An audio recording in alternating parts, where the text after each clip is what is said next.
આ જોરદાર કલેક્શન લઈ આવ્યા છે, સુપર કલેક્શન છે. બતાવો, હાલો આવો, આવી જાઓ. Super duper collection. તો કલેક્શનની વાત કરીએ તો પેન્ટ પેરમાં છે આ, અને વર્ક બતાવું તમને, ખાલી એનું લુક કેવું લાગે. નેક વર્ક જેવું ખાલી સુપર હેન્ડ વર્ક અને એમ્બ્રોઇડરી વર્ક આવશે, અને સ્લીવમાં પણ જોરદાર વર્ક આવશે. હેન્ડવર્ક ને એમ્બ્રોઇડરી બે સાથે આવશે.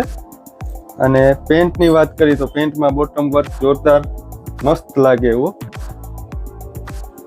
અને દુપટ્ટો આખોય વર્કવાળો, બોર્ડર વર્કવાળો. અને સાઇઝની વાત કરીએ તો એમ થી XXL સાઇઝ આવશે. અને પહેરાતા કેવું લાગે ને હમણાં તમને બતાવું. જો